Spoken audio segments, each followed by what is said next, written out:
The Honorable James Rich, United States Senator, 483 Rusa Senator Office Building, Washington DC, 20510.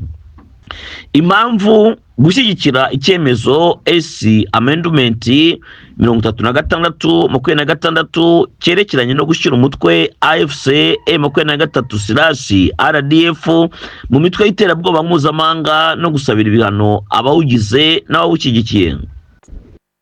Nyakubahwa Senateri, twebwe abahagarariye amashyaka atavuga rumwe n'ubutegetsi bw'u Rwanda bagendera ku matwara ya demokarasi hamwe n'abahagarariye imiryango itegamiye kuri leta, twibumbiye hamwe ngo twimakaze ubutabera, amahoro n'agaciro ka kiremwa muntu.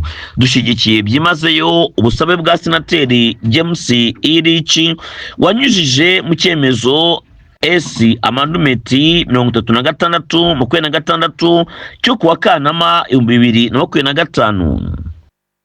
Ubwo busabe bwerekeranye n'umushinga w'itegeko riha uburenganzira ku bashinzwe umutekano mu mwaka wa 2026. Ubwo busabe ni ukugira ngo higwe byimbitswe mu kwerekana ko umutwe wa M23 Werurwe AFC M23/RDF wujuje byose biwushyira mu mitwe y'iterabwoba mu rwego mpuzamahanga, Foreign Terrorist Organization FTO, ugendeye ku mategeko y'Amerika.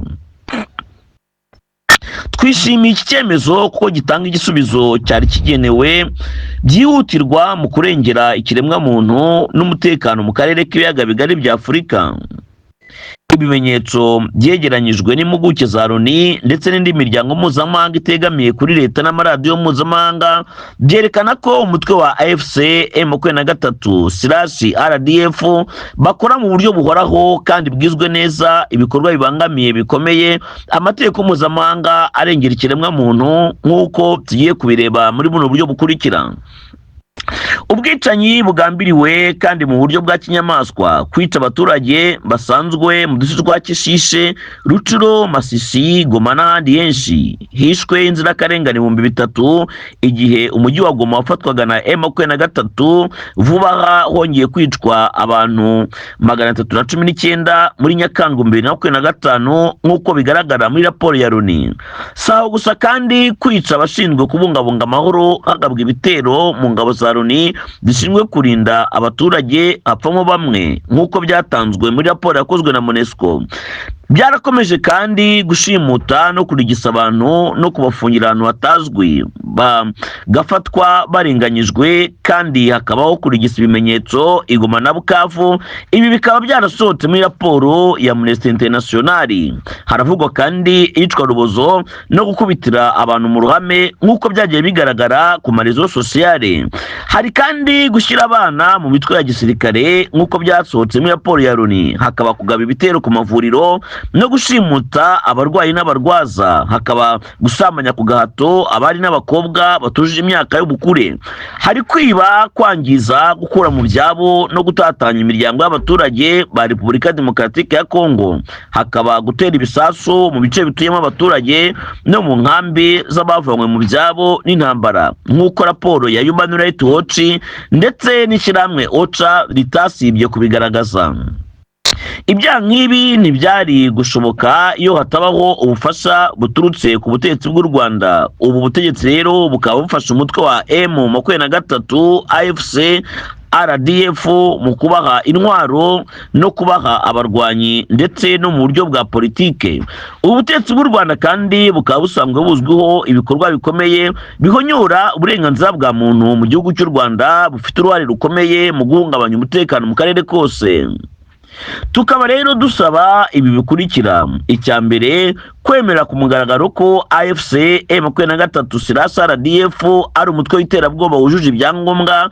Ibi bikaba bigomba gukurikirwa n'uko amategeko ya Leta Zunze Ubumwe za Amerika yubahirizwa ku byerekeranye n'iki cyaha. Icya kabiri, guhagarika ubufatanye bwose n'u Rwanda ku byerekeranye n'umutekano ndetse n'ibya gisirikare, harimo no guhagarika ibikorwa bakoraga byo kubungabunga amahoro hirya no hino, dore ko ari naho bahera bakora amahano yo kwica impunzi n'abanyagihugu.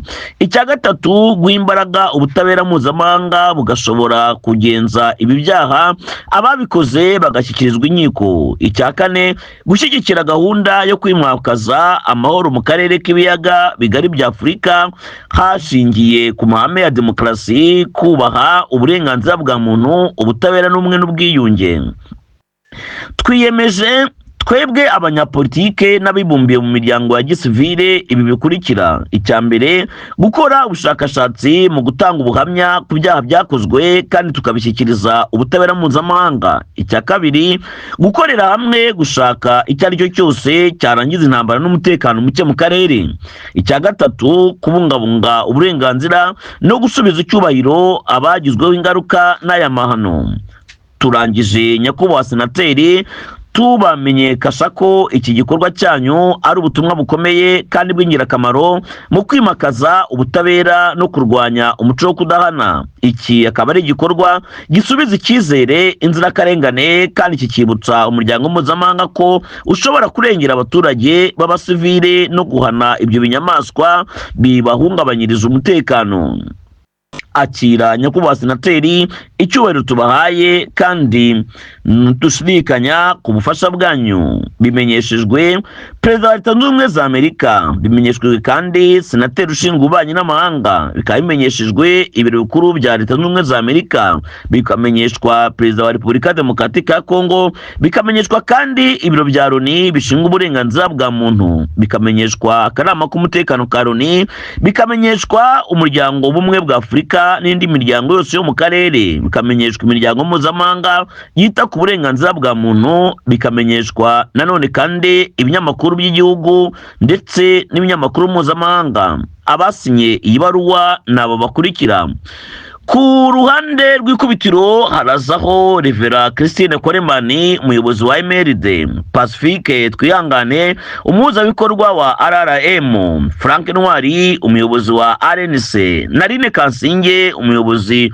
w'Ishema; James Bondo, umuhuzabikorwa w'impunzi muri Afurika; Chantal Mutesi Mutega, umuyobozi wa CNRD FLN; hakaza John Matabaro, umuhuzabikorwa wa Unity Council; Pasiteri Kayumba Theo, umuhuzabikorwa w'abakozi b'Imana mu buhungiro; akaza Celestin Muhindura, umukozi w'agateganyo wa RAF; Olivier Musabe, umuhuzabikorwa UDM; na Celestin Muhindura, umuyobozi wa RNF.